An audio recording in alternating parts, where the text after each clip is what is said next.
Hello ਦੋਸਤੋ, ਤੁਹਾਡਾ ਸਾਰਿਆਂ ਦਾ ਸਾਡੇ ਇਸ ਚੈਨਲ ਜਨਰਲ ਨੌਲੇਜ ਵਿਲਾ ਉੱਪਰ ਬਹੁਤ ਸਵਾਗਤ ਹੈ। ਦੋਸਤੋ, ਅੱਜ ਦੀ ਇਸ ਵੀਡੀਓ ਵਿੱਚ ਮੈਂ ਵਾਰਡ ਅਟੈਂਡੈਂਟ ਸੰਬੰਧੀ ਜਨਰਲ ਨੌਲੇਜ ਦੇ ਕੁਝ ਮਹੱਤਵਪੂਰਨ ਕੁਐਸਚਨਸ ਲੈ ਕੇ ਆਇਆ ਹਾਂ ਅਤੇ ਇਹ ਸਾਰੇ ਕੁਐਸਚਨਸ ਜੋ ਬਾਬਾ ਫਰੀਦ ਯੂਨੀਵਰਸਿਟੀ ਵੱਲੋਂ ਵਾਰਡ ਅਟੈਂਡੈਂਟ ਦੇ ਪੇਪਰ ਲਈ ਸਿਲੇਬਸ ਦੱਸਿਆ ਗਿਆ ਹੈ, ਉਸ ਸਿਲੇਬਸ ਅਨੁਸਾਰ 8ਵੀਂ ਪੱਧਰ ਦੀ ਜਨਰਲ ਨੌਲੇਜ ਵਿੱਚੋਂ ਹੈ। ਜੇਕਰ ਤੁਸੀਂ ਇਸ ਵੀਡੀਓ ਦਾ ਵੱਧ ਤੋਂ ਵੱਧ ਫਾਇਦਾ ਲੈਣਾ ਚਾਹੁੰਦੇ ਹੋ ਤਾਂ ਇਸ ਵੀਡੀਓ ਨੂੰ ਸ਼ੁਰੂ ਤੋਂ ਲੈ ਕੇ ਅੰਤ ਤੱਕ ਜ਼ਰੂਰ ਦੇਖਿਓ। ਨਾਲ ਹੀ ਮੈਂ ਚਾਹੁੰਦਾ ਹਾਂ ਕਿ ਜਿਹੜੇ ਵੀ ਨਵੇਂ ਵਿਊਅਰਸ ਸਾਡੇ ਇਸ ਚੈਨਲ 'ਤੇ ਪਹਿਲੀ ਵਾਰ ਆਏ ਨੇ, ਪਲੀਜ਼ ਸਾਡੇ ਇਸ ਚੈਨਲ ਨੂੰ ਸਬਸਕ੍ਰਾਈਬ ਕਰ ਲਓ ਅਤੇ ਬੈਲ ਆਈਕਨ ਦੱਬੋ ਤਾਂ ਕਿ ਆਉਣ ਵਾਲੀਆਂ ਜੌਬਸ ਬਾਰੇ ਅਪਡੇਟ ਅਤੇ ਪੇਪਰਾਂ ਦੀ ਤਿਆਰੀ ਲਈ ਤੁਹਾਨੂੰ ਵੀਡੀਓਜ਼ ਟਾਈਮ ਟੂ ਟਾਈਮ ਅਤੇ ਲਗਾਤਾਰ ਮਿਲਦੀਆਂ ਰਹਿਣ। ਤਾਂ ਹੁਣ ਮੈਂ ਤੁਹਾਨੂੰ ਲੈ ਚੱਲਦਾ ਹਾਂ ਕੁਐਸਚਨਸ ਉੱਪਰ। ਸਭ ਤੋਂ ਪਹਿਲਾ ਪ੍ਰਸ਼ਨ ਆ, ਮੁੱਢਲੀ ਸਹਾਇਤਾ ਕੀ ਹੈ? ਮੁੱਢਲੀ ਸਹਾਇਤਾ ਕੀ ਹੈ? ਉੱਤਰ, ਉਹ ਸਹਾਇਤਾ ਜੋ ਕਿਸੇ ਰੋਗੀ ਜਾਂ ਜ਼ਖਮੀ ਨੂੰ ਘਟਨਾ ਵਾਲੀ ਥਾਂ 'ਤੇ ਡਾਕਟਰ ਪਹੁੰਚਣ ਤੋਂ ਪਹਿਲਾਂ ਨਿਯਮ ਅਨੁਸਾਰ ਦਿੱਤੀ ਜਾਵੇ, ਉਸ ਨੂੰ ਮੁੱਢਲੀ ਸਹਾਇਤਾ ਕਿਹਾ ਜਾਂਦਾ ਹੈ।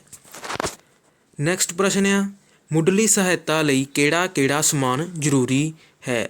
ਠੀਕ ਹੈ ਜੀ, ਜਿਹਨੇ ਵੀ ਮੁੱਢਲੀ ਸਹਾਇਤਾ ਦੇਣ ਜਾਣੀ ਹੈ ਉਸ ਕੋਲ ਕਿਹੜਾ ਕਿਹੜਾ ਸਮਾਨ ਜ਼ਰੂਰੀ ਹੋਣਾ ਚਾਹੀਦਾ ਹੈ? ਤਾਂ ਇਸ ਦਾ ਉੱਤਰ ਹੈ ਜੀ ਐਂਟੀਸੈਪਟਿਕ ਅਤੇ ਜਰਮਨਾਸ਼ਕ। ਦੂਸਰੇ ਨੰਬਰ 'ਤੇ ਇੱਕ ਪੈਕਟ ਸਾਫ਼ ਰੂੰ। ਤੀਸਰੇ ਨੰਬਰ 'ਤੇ ਹੈ ਜੀ ਸਾਹ ਠੀਕ ਕਰਨ ਲਈ ਇਨਹੇਲਰ। ਚੌਥਾ ਪੁਆਇੰਟ ਹੈ ਐਡਹੈਸਿਵ ਟੇਪ। ਪੰਜਵਾਂ ORS ਪੈਕਟ।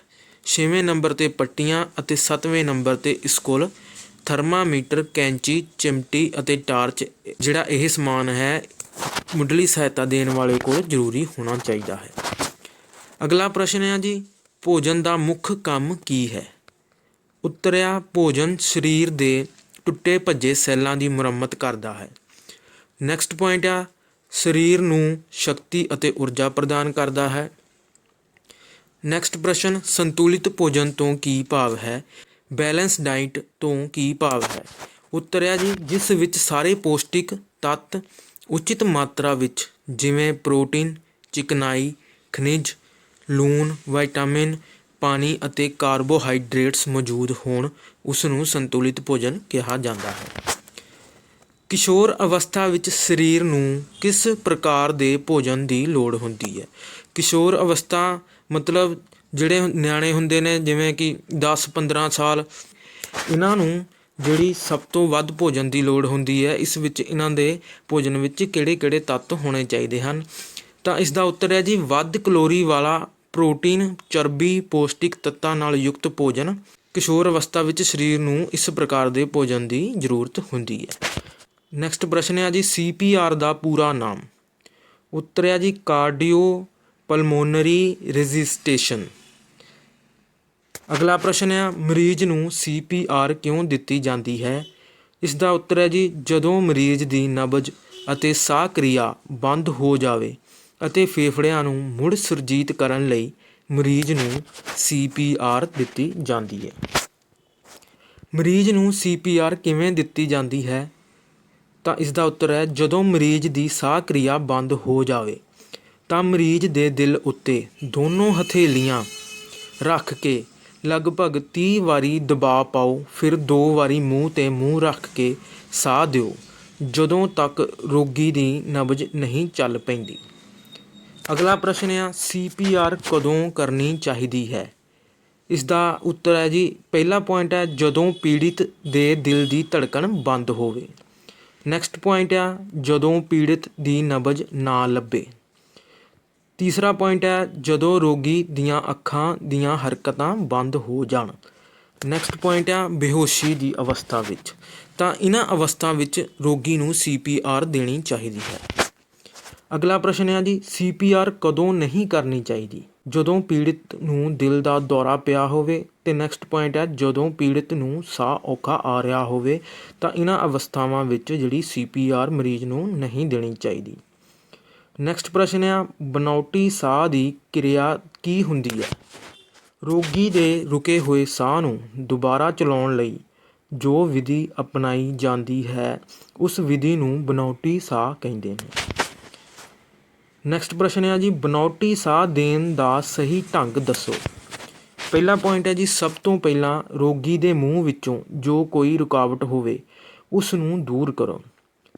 ਨੈਕਸਟ ਪੁਆਇੰਟ, ਫਿਰ ਇੱਕ ਹੱਥ ਨਾਲ ਰੋਗੀ ਦੀ ਠੋਡੀ ਫੜ ਕੇ ਅਤੇ ਦੂਜੇ ਹੱਥ ਨਾਲ ਰੋਗੀ ਦਾ ਨੱਕ ਬੰਦ ਕਰਕੇ ਮੁੱਢਲਾ ਸਹਾਇਕ ਆਪਣੇ ਮੂੰਹ ਵਿੱਚ ਹਵਾ ਭਰ ਕੇ ਰੋਗੀ ਦੇ ਮੂੰਹ 'ਤੇ। ਨੈਕਸਟ ਪ੍ਰਸ਼ਨ ਹੈ ਜੀ, ਬਨਾਵਟੀ ਸਾਹ ਦੇਣ ਦੀ ਕਿਰਿਆ ਕਿੰਨੀ ਵਾਰ ਕਰਨੀ ਚਾਹੀਦੀ ਹੈ। ਤਾਂ ਇਸ ਦਾ ਉੱਤਰ ਹੈ ਜੀ 12 ਤੋਂ 16 ਵਾਰ। ਨੈਕਸਟ ਪ੍ਰਸ਼ਨ ਹੈ ਜੀ, ਸ਼ੈਫਰ ਢੰਗ ਦੀ ਕਿਰਿਆ ਕੀ ਹੈ। ਤਾਂ ਇਸ ਦਾ ਉੱਤਰ ਹੈ ਜੀ ਬਨਾਵਟੀ ਸਾਹ ਦੇਣ ਦੀ ਵਿਧੀ। ਅਗਲਾ ਪ੍ਰਸ਼ਨ, ਸ਼ੈਫਰ ਢੰਗ ਦੀ ਖੋਜ ਕਿਸ ਨੇ ਕੀਤੀ। ਤਾਂ ਇਸ ਦਾ ਉੱਤਰ ਹੈ ਜੀ ਐਡਵਰਡ ਸ਼ੈਫਰ ਨੇ। ਨੈਕਸਟ ਪ੍ਰਸ਼ਨ ਹੈ ਜੀ, ਸ਼ੈਫਰ ਢੰਗ ਦੀ ਵਰਤੋਂ ਕਦੋਂ ਕੀਤੀ ਜਾਂਦੀ ਹੈ। ਤਾਂ ਇਸ ਦਾ ਉੱਤਰ ਹੈ ਜੀ, ਪਹਿਲਾ ਪੁਆਇੰਟ ਦੇਖੋ, ਜਦੋਂ ਪੀੜਿਤ ਦੇ ਨੱਕ, ਮੂੰਹ ਅਤੇ ਕੰਨ ਵਿੱਚੋਂ ਖੂਨ ਵਗ ਰਿਹਾ ਹੋਵੇ। ਦੂਸਰਾ ਪੁਆਇੰਟ, ਜਾਂ ਮਰੀਜ਼ ਦੀ ਜਬਾੜੇ ਦੀ ਹੱਡੀ ਟੁੱਟੀ ਹੋਵੇ। ਨੈਕਸਟ ਪੁਆਇੰਟ, ਜਾਂ ਮਰੀਜ਼ ਨੇ ਜ਼ਹਿਰ ਨਿਗਲਿਆ ਹੋਵੇ। ਤਾਂ ਇਹਨਾਂ ਅਵਸਥਾਵਾਂ ਵਿੱਚ ਸ਼ੈਫਰ ਢੰਗ ਦੀ ਵਰਤੋਂ ਕੀਤੀ ਜਾਂਦੀ ਹੈ। ਨੈਕਸਟ ਪ੍ਰਸ਼ਨ ਹੈ ਜੀ, ਸ਼ੈਫਰ ਢੰਗ ਦੀ ਵਰਤੋਂ ਕਰਦੇ ਸਮੇਂ ਮਰੀਜ਼ ਦੀ ਕੀ ਸਥਿਤੀ ਹੁੰਦੀ ਹੈ। ਤਾਂ ਇਸ ਦਾ ਉੱਤਰ ਹੈ ਜੀ, ਮਰੀਜ਼ ਨੂੰ ਪੇਟ ਦੇ ਭਾਰ ਲਿਟਾ ਦਿੱਤਾ ਜਾਂਦਾ ਹੈ। ਪ੍ਰਸ਼ਨ ਹੈ ਜੀ, ਨੈਕਸਟ ਪ੍ਰਸ਼ਨ ਹੈ ਜੀ, ਪ੍ਰੋਟੀਨ ਕੀ ਹਨ। ਉੱਤਰ ਹੈ ਜੀ, protein carbon, hydrogen, oxygen, nitrogen ਅਤੇ ਗੰਧਕ ਦੇ ਰਸਾਇਣਾਂ ਦੇ ਸੰਯੋਗ ਨਾਲ ਬਣਦੇ ਹਨ। ਨੈਕਸਟ ਪ੍ਰਸ਼ਨ ਹੈ ਜੀ, ਪ੍ਰੋਟੀਨ ਨੂੰ ਹੋਰ ਕਿਸ ਨਾਮ ਨਾਲ ਜਾਣਿਆ ਜਾਂਦਾ ਹੈ। ਤਾਂ ਇਸ ਦਾ ਉੱਤਰ ਹੈ ਜੀ ਨਿਊਟ੍ਰੀਸ਼ੀਅਨਸ ਭੋਜਨ। ਠੀਕ ਹੈ ਜੀ, ਇਸ ਨੂੰ ਨਿਊਟ੍ਰੀਸ਼ੀਅਨਸ ਭੋਜਨ ਵੀ ਕਿਹਾ ਜਾਂਦਾ ਹੈ। ਨੈਕਸਟ ਪ੍ਰਸ਼ਨ ਹੈ ਜੀ, ਪ੍ਰੋਟੀਨ ਕਿੰਨੇ ਪ੍ਰਕਾਰ ਦੇ ਹੁੰਦੇ ਹਨ। ਤਾਂ ਉੱਤਰ ਹੈ ਜੀ, ਪ੍ਰੋਟੀਨ 2 ਪ੍ਰਕਾਰ ਦੇ ਹੁੰਦੇ ਹਨ। ਪਹਿਲਾ ਪੁਆਇੰਟ, ਜੀਵ ਪ੍ਰੋਟੀਨ, ਜੋ ਕਿ ਮਿਲਦੇ ਹਨ ਮੀਟ, ਅੰਡਾ, ਦੁੱਧ, ਪਨੀਰ ਆਦਿ ਤੋਂ। ਅਗਲਾ ਪੁਆਇੰਟ ਹੈ ਬਨਸਪਤੀ ਪ੍ਰੋਟੀਨ, ਜੋ ਮਿਲਦੇ ਹਨ ਅਨਾਜ, ਦਾਲਾਂ, ਸੋਇਆਬੀਨ, ਮੂੰਗਫਲੀ, ਹਰੀਆਂ ਸਬਜ਼ੀਆਂ, ਸੁੱਕੇ ਮੇਵੇ ਆਦਿ ਤੋਂ। ਨੈਕਸਟ ਪ੍ਰਸ਼ਨ ਹੈ ਜੀ, ਸਾਧਾਰਨ ਵਿਅਕਤੀ ਦੇ ਭੋਜਨ ਵਿੱਚ ਪ੍ਰੋਟੀਨ ਦੀ ਕਿੰਨੀ ਮਾਤਰਾ ਹੋਣੀ ਚਾਹੀਦੀ ਹੈ।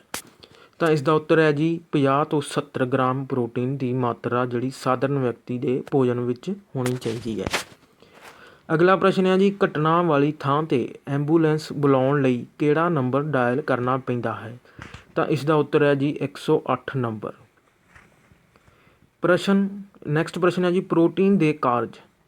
ਉੱਤਰ ਹੈ ਜੀ, ਪਹਿਲਾ ਪੁਆਇੰਟ, ਇਹ ਸਰੀਰ ਦੇ ਵਿੱਚ ਨਵੀਆਂ ਕੋਸ਼ਿਕਾਵਾਂ ਦਾ ਨਿਰਮਾਣ ਕਰਦੇ ਹਨ। ਸੈਕਿੰਡ ਪੁਆਇੰਟ, ਹੱਡੀਆਂ ਨੂੰ ਮਜ਼ਬੂਤ ਕਰਦੇ ਹਨ। ਥਰਡ ਪੁਆਇੰਟ, ਸਰੀਰ ਵਿੱਚ ਹਾਰਮੋਨਸ ਦਾ ਨਿਰਮਾਣ ਕਰਦੇ ਹਨ।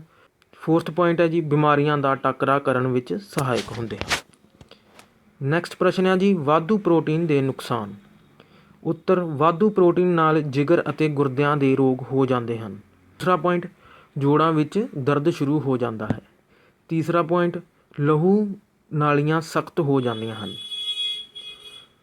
ਨੈਕਸਟ ਪ੍ਰਸ਼ਨ ਹੈ ਜੀ, ਕਾਰਬੋਹਾਈਡਰੇਟਸ ਕੀ ਹੁੰਦੇ ਹਨ। ਕਾਰਬੋਹਾਈਡਰੇਟਸ ਕਾਰਬਨ, ਹਾਈਡਰੋਜਨ ਅਤੇ ਆਕਸੀਜਨ ਦਾ ਸੁਮੇਲ ਹੁੰਦੇ ਹਨ। ਕਾਰਬੋਹਾਈਡਰੇਟਸ ਕਿੰਨੇ ਰੂਪ ਵਿੱਚ ਮਿਲਦੇ ਹਨ। ਇਹ 3 ਰੂਪ ਵਿੱਚ ਮਿਲਦੇ ਹਨ, ਸ਼ੱਕਰ, ਨਿਸ਼ਾਸਤੇ, ਮੋਟਾ ਆਹਾਰ ਜਾਨੀ ਰੇਸ਼ੇਦਾਰ। ਠੀਕ ਹੈ ਜੀ, ਇਹਨਾਂ ਤਿੰਨਾਂ ਵਿੱਚੋਂ ਕਾਰਬੋਹਾਈਡਰੇਟਸ ਮਿਲਦੇ ਹਨ। ਨੈਕਸਟ ਪ੍ਰਸ਼ਨ ਹੈ ਜੀ, ਇੱਕ ਸਾਧਾਰਨ ਵਿਅਕਤੀ ਨੂੰ ਰੋਜ਼ਾਨਾ ਕਿੰਨੀ ਮਾਤਰਾ ਵਿੱਚ ਕਾਰਬੋਹਾਈਡਰੇਟਸ ਦੀ ਲੋੜ ਹੁੰਦੀ ਹੈ। ਤਾਂ ਇਸ ਦਾ ਉੱਤਰ ਹੈ ਜੀ 400 ਗ੍ਰਾਮ ਤੋਂ 700 ਗ੍ਰਾਮ ਤੱਕ ਇੱਕ ਸਾਧਾਰਨ ਵਿਅਕਤੀ ਨੂੰ ਰੋਜ਼ਾਨਾ ਕਾਰਬੋਹਾਈਡਰੇਟਸ ਦੀ ਲੋੜ ਹੁੰਦੀ ਹੈ। ਅਗਲਾ ਪ੍ਰਸ਼ਨ ਹੈ ਜੀ, ਸ਼ੱਕਰ ਦੇ ਰੋਗੀ ਨੂੰ ਆਪਣੇ ਭੋਜਨ ਵਿੱਚ ਕਿੰਨੀ ਮਾਤਰਾ ਵਿੱਚ ਕਾਰਬੋਹਾਈਡਰੇਟਸ ਲੈਣੇ ਚਾਹੀਦੇ ਹਨ। ਤਾਂ ਜਿਹੜਾ ਵੀ ਸ਼ੂਗਰ ਦਾ ਮਰੀਜ਼ ਹੁੰਦਾ ਹੈ ਤਾਂ ਉਸ ਨੂੰ 90 ਤੋਂ 110 ਗ੍ਰਾਮ ਤੱਕ ਜਿਹੜੇ ਕਾਰਬੋਹਾਈਡਰੇਟਸ ਲੈਣੇ ਚਾਹੀਦੇ ਹਨ। ਅਗਲਾ ਪ੍ਰਸ਼ਨ ਹੈ ਜੀ, ਕਾਰਬੋਹਾਈਡਰੇਟਸ ਦੇ ਕੰਮ। ਪਹਿਲਾ ਪੁਆਇੰਟ ਹੈ ਜੀ, ਸਰੀਰ ਨੂੰ ਗਰਮੀ ਅਤੇ ਸ਼ਕਤੀ ਪ੍ਰਦਾਨ ਕਰਦੇ ਨੇ।